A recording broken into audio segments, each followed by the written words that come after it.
Hello, everyone. Thanks for tuning in once again to Queen Ahmadiyyah TV presents Beyond the Realm. So as you're coming in, please feel free to go ahead and subscribe to the channel if you haven't done so already. Click the notification bell and click the word all so that you're notified each time the Queen Goddess goes live. All right. Don't forget to follow me on Instagram at QueenAhmadiyyah, on Instagram at Divine_Goddess_27, Brighton and Patreon at QueenAhmadiyyah, and Twitter at DGoddess27. Okay, so let's get into it. Be careful, everyone. I seen a video with coins sticking to meats. Don't eat the meats. Okay, let's get into it, people.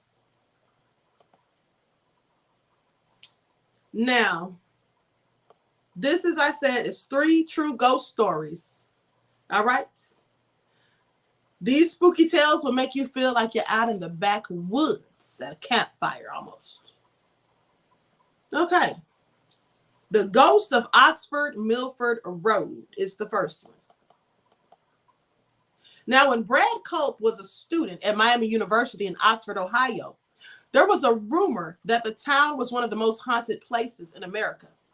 When Culp started an on-campus magazine, he couldn't wait to write about several of the area's most famous phantoms. Not long after his story published, though, he kept finding himself thinking about one ghost in particular, and that was the ghost of Oxford Milford Road. The story goes on to say that many decades ago, probably sometime between the 1940s, there was a young man courting a young woman in a rural part of town. Now, because the woman's parents didn't approve of the match, each night that he would visit under the cover of darkness. After her parents went to bed, the young man would sneak out of her farmhouse and flash the lights of her parents' car 3 times. Then her young suitor would ride his motorcycle down the road. So one night, he took the turn right before her house a little too sharp. This is what Culp says. Now, the motorcycle went one way and he went the other. His injuries were so severe that he did not survive. And rumor has it, however, that his love-struck ghost still haunts the stretch of road known as Milford Road. Now, curious, Culp and his girlfriend, who's now his wife, and a friend decided to head out there one night just to see if they could verify this tale. His girlfriend was worried. You see, she'd been completely freaked out the entire time. Now, he said she believes more in that stuff than I do. But he was mostly concerned that his suspicions, or that none of this was actually true. And he wanted to confirm it because he really didn't believe it. He thought it was just silly superstition.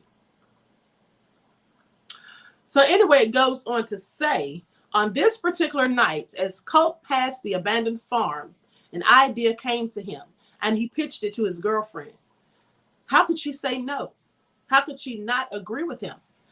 Though reluctant, she relented, and Culp turned a short way into the farmhouse. He killed the engine and flashed his lights 3 times. No joke, he says. There was a single headlight that appeared 3/4 of a mile down the road. He says, you saw it start to come. It was coming pretty slow, and it kept coming and coming. My wife started freaking out. It was coming closer and closer. As the collision seemed imminent, Culp turned on his car lights. He expected to see a kid on a bike or something, bailing out for his prank now that he'd been caught. That's what he thought he was going to see, but clearly that wasn't it. But he says there's nothing there. The light, it was just suddenly gone. He says they got out of the car and they walked around to try to figure out what it was that they could have seen. To this day, we still think about it, he says. I saw something I cannot explain. And if you get him and his wife around a campfire, they'll swear up and down that the story's all true. And if you ever go to Oxford, Ohio, consider parking for just a few minutes on Oxford Road, Milford Road at night, just to test your nerve if you think you're not afraid. Now, that was the first spooky story. This next one is called, Was It People or Is It Aliens? Doug Averill grew up as one of the 8 boys on his parents' sprawling dude ranch. the Flathead Lake Lodge in rural Montana. Now, as a teen, the Averill boys would run wild. He says, we rode around like a little gang of cowboys. They'd saddle up and head off to check cattle on the 3 giant tracts of land that the family managed, which formed a triangle around some of the state's most remote rangelands. Now, one summer in the 1960s, the brothers came across a ghastly sight. There on the ground were 3 dead cows neatly arranged in a circle. No obvious wounds were visible, but their reproductive organs had in fact been removed. But he says there was never any blood. It was almost like they had been surgically removed.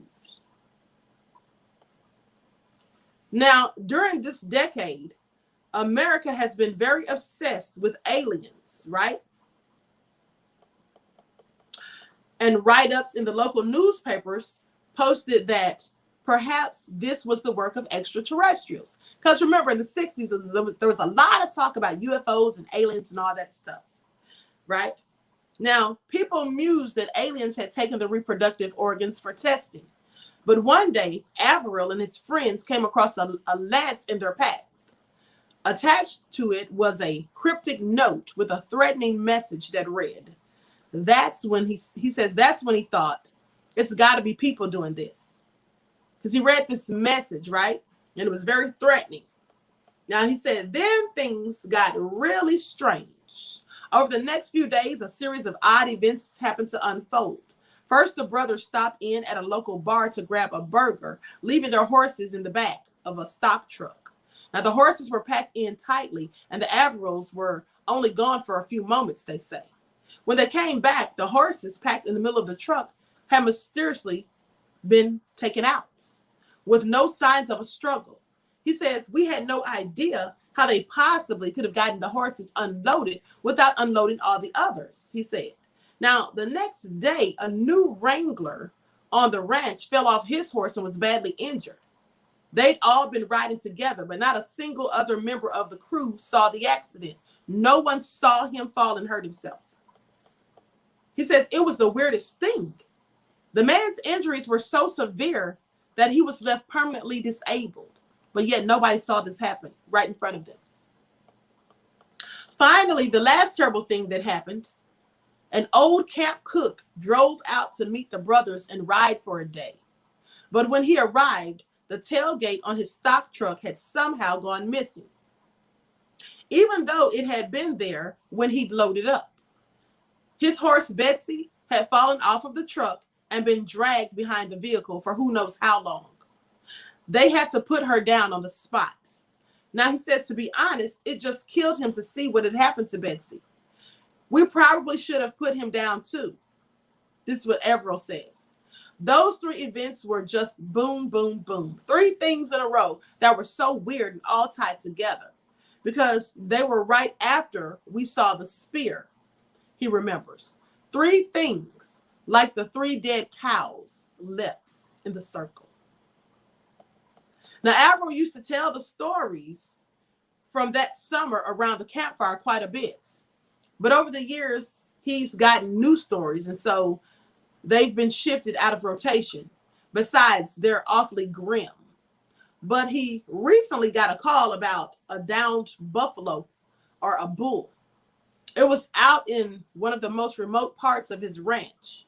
A neighbor had seen a pack of 16 wolves, and normally wolves don't bother buffalo, but it was 16 of them. So he thought, well, maybe. He went to investigate, and there lying in a snow-covered field was the bull.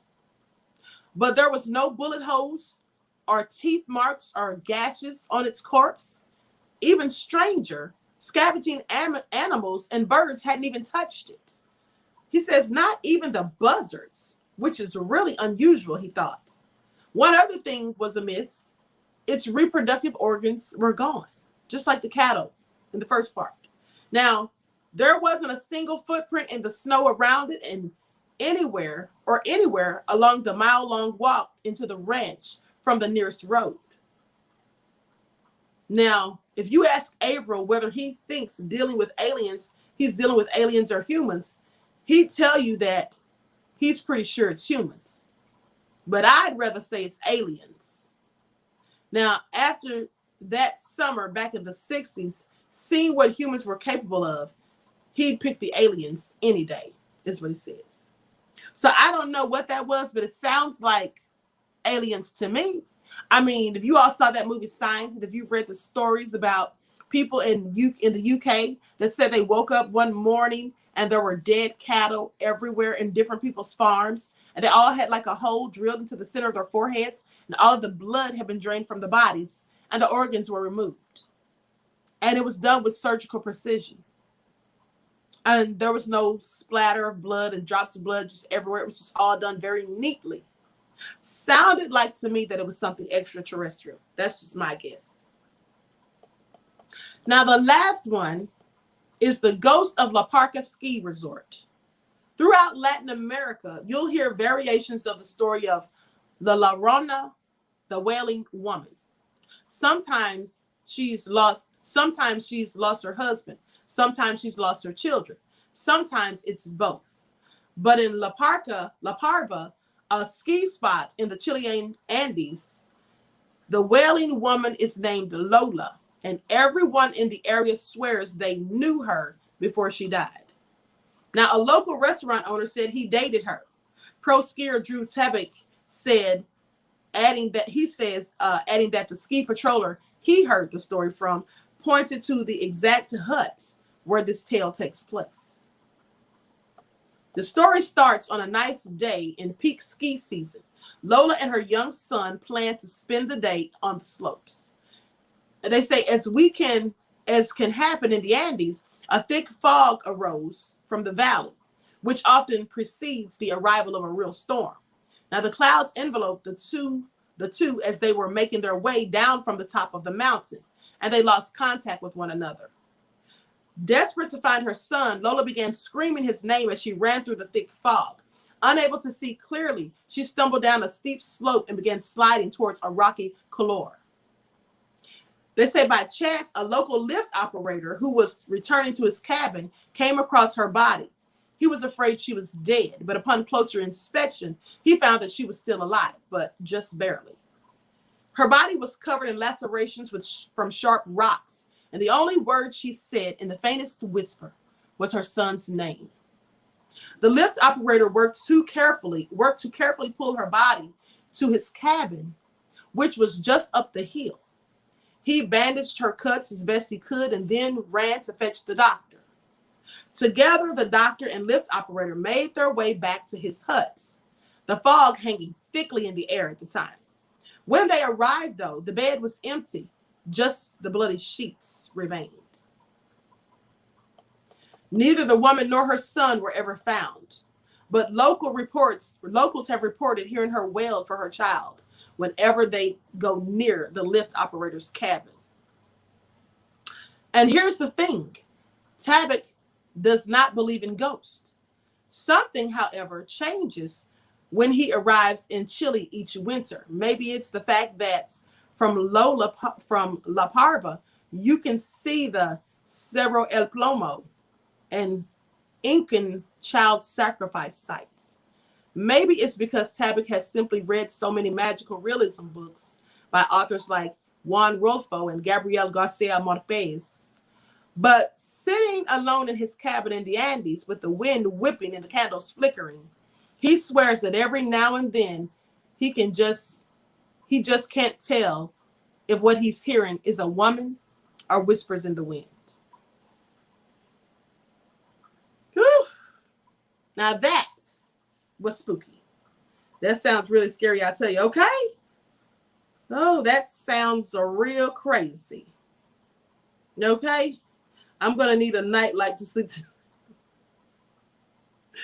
Oh, FBI God says no human can do that, okay? Sounds crazy. All right, so that is your 3 ghost stories. Now, with that all being said, I have one more, and that is the one about the Axe House murder. We're going to talk about that one in just a few minutes, okay? So I hope you all are enjoying this scary stuff. All too spooky for me. But nevertheless, I did sign up for it, right? Hey, James. Silent D says ready and listening while working. All right, beloved.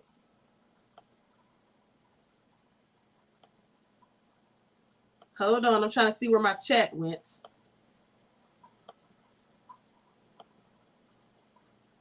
I think I clicked on private chat for some reason.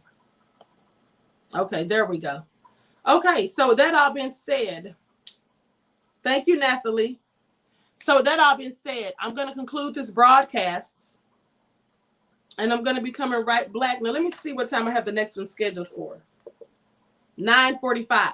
It's scheduled for 9:45, but guess what? I'm going to go ahead and start it now, okay? Since we got done early. With that all being said, everyone please go to the next chat, and we're going to talk about this X House murder. Thank you all for tuning in once again to Queen Ahmadiyyah TV Presents Beyond the Realm. Make sure you subscribe to the channel if you haven't done so. Click the notification bell, click the word all, so that you're notified each time the Queen Goddess goes live on this channel. Don't forget you can follow me on Instagram at Queen Ahmadiyyah Shakur. Also on Instagram at divine_guides_27. Brighton and Patreon at Queen Ahmadiyyah Shakur, and Twitter at dgoddess27. Peace.